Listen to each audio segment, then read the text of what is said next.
Hello students, मैं हूं वीरेंद्र कुमार और आप सभी का स्वागत है CBSE 101 पर। स्टूडेंट्स, आज के इस क्लास में हम लोग बात करने वाले हैं CBSE बोर्ड क्लास 10th का जो साइंस का सैम्पल पेपर है उसको लेकर के। जैसा कि आपको पता है, आपका जो एग्जामिनेशन है टर्म 1 का वो नवंबर दिसंबर में होने को है। और इस तरह से देखा जाए तो अब आपके पास ये मान के चलिए कि 1 मंथ समय रह गया है। तो अब से जो है आपको हार्डवर्क के साथ साथ स्मार्ट तरीके से स्टडी करने की ज़रूरत है। यकीन मानिए, अगर यदि ये वन मंथ आप बहुत ही अच्छी तरह से अपना स्टडी पर सारा का सारा टाइम स्पेंड करते हो तो एग्जामिनेशन में नो डाउट पूरा का पूरा बहुत ही धांसू नंबर आने वाला है आपका। और सैम्पल पेपर रही सैम्पल पेपर की बात, तो आज मैं आपको बताने वाला हूं कि सैम्पल पेपर से किन बातों को आपको एग्जामिनेशन से पहले जो है अपने दिमाग में स्टोर करके रख लेनी है। वैसे सैम्पल पेपर की बात किया जाए तो ये तो काफ़ी पहले आ चुका है, हो सकता है आप लोगों में से सब कोई देखे भी होंगे, बट आई थिंक शायद ही पूरा का पूरा डेटा वगैरह जो भी याद रखना है वो आप लोगों में से किन्हीं को पता होगा। तो गाइज़, आप देख सकते हो पूरा का पूरा मैं बताने वाला हूँ। जो भी बातें याद रखना है आपको, आज मैं साइंस का बताऊँगा, नेक्स्ट क्लास में मैथ का, इस तरह से करके सारा सब्जेक्ट का आपको बताया जाएगा। सैम्पल पेपर है ना, सैम्पल क्वेश्चन पेपर टर्म 1 का है, ये 2021 है ना, 222 सेशन वाले CBSE बोर्ड क्लास 10th का है। और आप देख सकते हो टाइम पीरियड की बात किया जाए, आपका एग्जामिनेशन जो होगा है ना टर्म 1 का, उसमें 90 मिनट्स आपको समय दिया जाएगा। गाइज 90 मिनट्स आपको ये याद रखना है।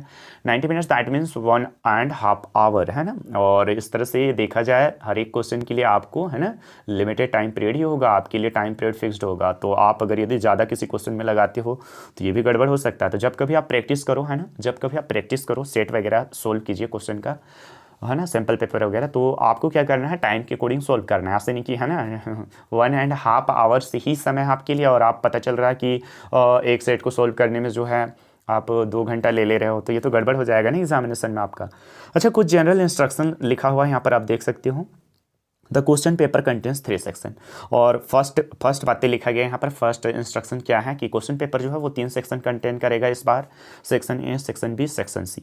ओके, सेकंड यहाँ पर क्या इंस्ट्रक्शन है आप देख सकते हो। Section A has 24 questions, attempt any 20 questions. Okay, ये भी ठीक है गाइस। सेक्शन ए की बात किया जाए तो इसमें 24 क्वेश्चन टोटल देखने को मिलेगा, बट जी हाँ, आपको सिर्फ और सिर्फ 20 क्वेश्चन ही अटेम्प्ट करनी है। आपको सिर्फ और सिर्फ 20 क्वेश्चन ही अटेम्प्ट करनी है। नेक्स्ट सेक्शन बी की बात किया जाए तो इसमें भी आप देख सकते हो 24 क्वेश्चन है ना। Section B has 24 questions, attempt any 20 question. तो इस पर भी आपको जो है 24 क्वेश्चन देखने को मिलेगा सेक्शन बी के इनसाइड। लेकिन क्या 24 पूरा सोल्व करना है सर? बिल्कुल भी नहीं, सिर्फ 20 क्वेश्चन ही सोल्व करनी है। Section C has 12 question, attempt any 10 question. Guys, section C के इनसाइड जो है आपका 12 क्वेश्चन होगा, 12 में से सिर्फ और सिर्फ आपको 10 क्वेश्चन अटेम्प्ट करनी है। अच्छा, फिफ्थ इंस्ट्रक्शन क्या है? All question carry equal marks. पता है सारा का सारा क्वेश्चन जो होगा वो आपका इक्वल मार्क्स कैरी करेगा, इक्वल मार्क्स जो है कंटेन करेगा। जैसे कि 1 से लेके अगर यदि आपका 60 क्वेश्चन है तो हर एक क्वेश्चन इस तरह से 1 मार्क्स का ही कंटेन करेगा। ओके, आई बातें समझ में? इक्वल मार्क्स या तो फिर आपका जो है 0 पॉइंट समथिंग मार्क्स हर एक क्वेश्चन कंटेन कर रहा होगा। वो लास्ट में बताऊंगा कि हर एक क्वेश्चन कितना मार्क्स का होगा। और 6 इंस्ट्रक्शन है, there is no negative marking. और ये बातें आपको याद भी रखना है कि किसी प्रकार का आपका माइनस वगैरह मार्किंग किया नहीं जाएगा अगर यदि आपका आंसर गलत हो जाता है। तो यहाँ पर से जो है आपको ये बातें है ना याद भी रखना है अच्छी तरह से, ताकि आप है ना, बहुत सारा होता है ना, बहुत सारे स्टूडेंट्स कुछ क्वेश्चन को छोड़ देते हैं।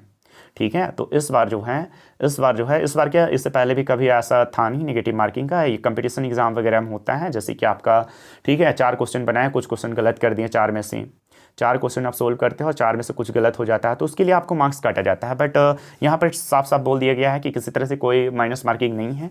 आप सारा क्वेश्चन अटेम्प्ट करोगे, आता है या नहीं आता है आप टिक लगाओगे। ठीक है, अब एक एक करके हम लोग देखते हैं। सेक्शन ए के इनसाइड कितना क्वेश्चन, जैसा कि आप लोगों को पहले ही बताया गया है यहाँ पर इंस्ट्रक्शन में कि 24 क्वेश्चन होगा और 20 से अटेम्प्ट करना, वही बातें लिखा गया है ना। आप देख सकते हो यहाँ पर कि सेक्शन ए कंटेंस या consist 24 question, attempt any 20 question है ना फ्रॉम दिस सेक्शन। अच्छा, कुछ और बातें लिखा गया है। द फर्स्ट अटेम्प्टेड 20 क्वेश्चन है ना वुड बी इवेल्युएटेड। पता है फर्स्ट आप जो 20 क्वेश्चन अटेम्प्ट करेंगे उसी का चेकिंग होगा। जैसे बहुत सारे स्टूडेंट के दिमाग में ये चलता है कि सर 20 क्वेश्चंस अटेम्प्ट करने हैं, ठीक है, लेकिन अगर यदि मैं 22 23 क्वेश्चंस बना देता हूँ तो क्या कुछ गड़बड़ होगा?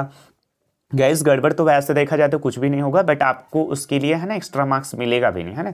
और यहाँ पर बोला भी गया है कि आप जो भी 1 से लेके मान के चलो कि आप 1 से लेकर 20 तक पूरा बना देते हो, उसके बाद है ना, उसके बाद आपके दिमाग में चल रहा है कि कुछ क्वेश्चन तो मैं बीच में गलत कर दिया हूँ, तो मैं 22 को भी टिक कर लेता हूँ, 21 को भी टिक कर लेता हूँ, 23 को भी टिक कर लेता हूँ। तो गाइज ये आप जो 20 तक पहले जो बनाया हो ना 1 से, वही आपका चेकिंग होगा। जैसे 20 के बाद जो एक्स्ट्रा बनाते हो वो आपका इनवैलिड रहेगा। इसके लिए मार्क्स वगैरह तो काटा नहीं जाएगा आप ज़्यादा अटेम्प्ट करते हो तो, बट टोटली नॉनसेंस। आपके पास टाइम लिमिटेड है ना, एक्स्ट्रा तो टाइम दिया नहीं जाएगा ना, तो आप ध्यान रहे 20 क्वेश्चन ही अटेम्प्ट कीजिएगा, है ना। बेकार की बातें आप इस तरह से याद मत रखना, इस तरह से बेकार की, है ना, बेकार है सारा का सारा क्वेश्चन अटेम्प्ट करना।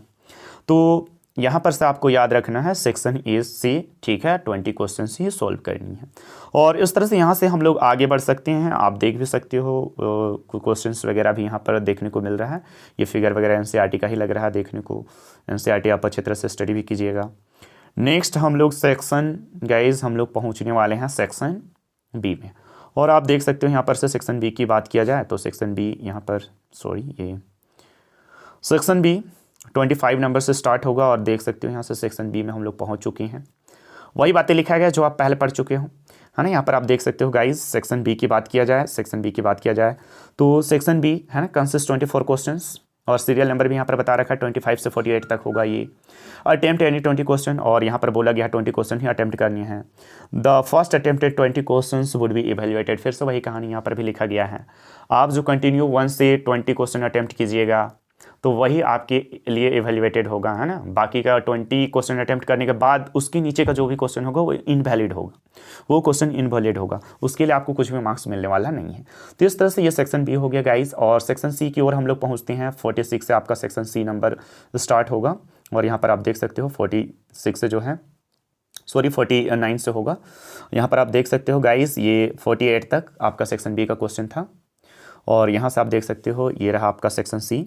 सेक्शन सी की बात किया जाए, ये रहा सेक्शन सी। और इसमें भी वही इंस्ट्रक्शन वही बातें बता रखा है। सेक्शन सी क्या बोला गया, कंसिस्ट ऑफ 3 केसेस, है ना, फॉलोड बाय द क्वेश्चंस। यहाँ पर बोला गया है, यहाँ पर केस बेस्ड स्टडी क्वेश्चन डाला गया है गाइस। और देयर आर 12 क्वेश्चंस बोला गया है। यहाँ पर टोटल 12 क्वेश्चन आपको देखने को मिलेगा, but you have to attempt just 10 question. फिर से यहाँ पर नीचे आप देख सकते हो वही बातें लिखा गया है। 10 क्वेश्चन, फर्स्ट 10 क्वेश्चन का ही एवेल्युएटेड किया जाएगा। बाकी आप 10 के अलावा 11 12 फिर से टिक कर देते हो, है ना। लगता है कि 10 के बीच कुछ मैं गलत कर दिया हूँ तो आगे का भी सोल्व कर लेता हूँ, वो इनवैलिड रहेगा, आपको कोई फ़ायदा ही नहीं है वहाँ पर से, ठीक है। तो इस तरह से सेक्शन सी की इनसाइड ये बातें आपको याद रखना है। और आगे बढ़ते हैं। यहाँ पर आप देख सकते हो केस बेस्ड स्टडी सारा का सारा जो है गाइस, ठीक है। टोटल 12 क्वेश्चन आपको देखने को मिलेगा। अच्छा ठीक है, इसके बाद अगर यदि आप देखोगे तो लास्ट क्वेश्चन आपका जो है 60 है। और पता है यहाँ पर आपको अगर यदि हो सकता है देख के समझ में ना आया हो तो गाइस यहाँ पर दे रखा है, पता है ये क्या बातें बताया है। आप जस्ट यहाँ पर you can see here questions in, है ना।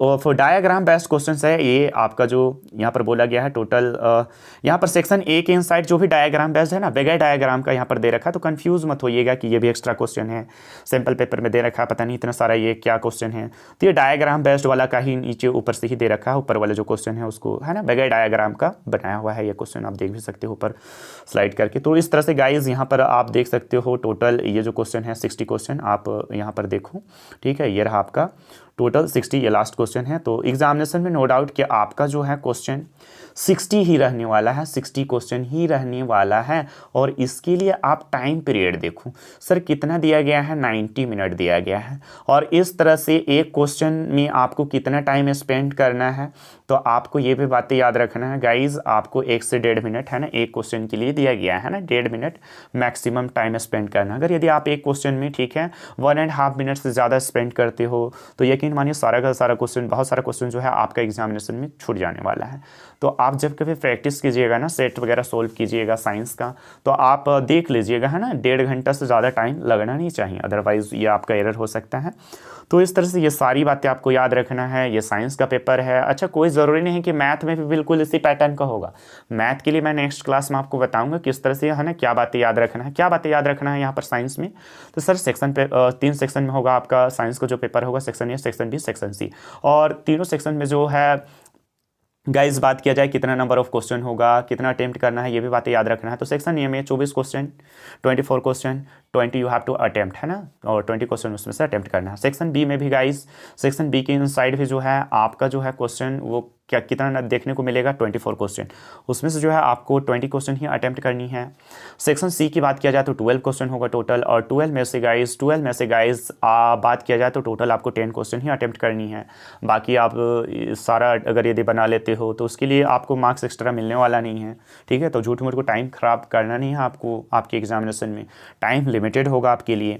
और गाइज इस तरह से टोटल देखा जाए तो 60 क्वेश्चन है, टोटल 60 क्वेश्चन है, लेकिन आपको बनाने कितने हैं, सेक्शन ए से 20 क्वेश्चन, सेक्शन बी से 20 क्वेश्चन और सेक्शन सी से 10 क्वेश्चन। तो एक बात मुझे बताइए, 20, 20 और 10, है ना गाइस, 20 क्वेश्चन, 20 क्वेश्चन और 10 क्वेश्चन, तो इस तरह से टोटल आपको, है ना, 50 क्वेश्चन ही सोल्व करने हैं।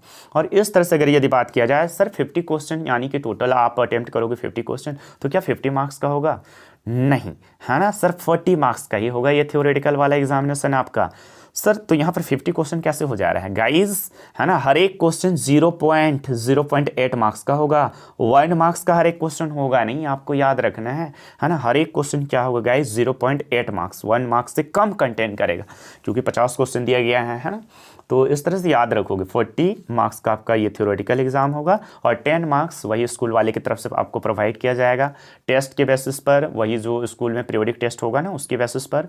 तो इस तरह से 40 + 10 मार्क्स का आपका टर्म 1 का एग्जामिनेशन हो रहा है। लेकिन ध्यान रखिए, थ्योरेटिकल वाला जो है 50 क्वेश्चन दे रखा है, इसका मतलब थ्योरेटिकल में, थ्योरी में आपको 50 नंबर का क्वेश्चन नहीं पूछा जाएगा, 40 नंबर का ही क्वेश्चन होगा, याद रखना है, ठीक है। हर एक क्वेश्चन 1 मार्क्स का नहीं होगा, हर एक क्वेश्चन 0.8 मार्क्स का होगा।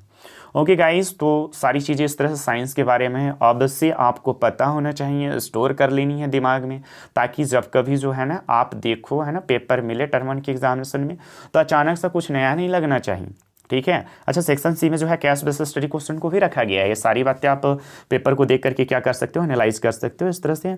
और मैं सारा पेपर का सॉल्यूशन भी आपको कराऊंगा, मैथ का भी, साइंस का भी, इस तरह से, है ना, चाहे स्टैंडर्ड पेपर हो मैथ का या फिर बेसिक पेपर हो, सैम्पल पेपर एक बार मैं सॉल्व करा दूंगा, सारा का सारा आंसर भी यहाँ से आपको पता चल जाएगा और पूरी तरह से जो है ना एक्सप्लेन करके मैं बताने वाला हूँ। इस तरह से मैं स्लाइड करके आपको दिखा भी रहा हूँ सारा का सारा क्वेश्चन यहाँ पर जो भी पूछा गया है। तो सैम्पल पेपर बहुत ही नेसेसरी हो जाता है गाइस, और आप क्या कीजिए, थोड़ा सा स्मार्ट तरीक़ा से अपना, है ना, स्टडी कीजिए ताकि अच्छा मार्क्स आए एग्ज़ाम में, और क्या। तो आज का क्लास हमारा इस तरह से यहीं पर समाप्त होता है, हम लोग मिलेंगे नेक्स्ट क्लास में गाइस, ठीक है। Okay, bye bye, take care you all.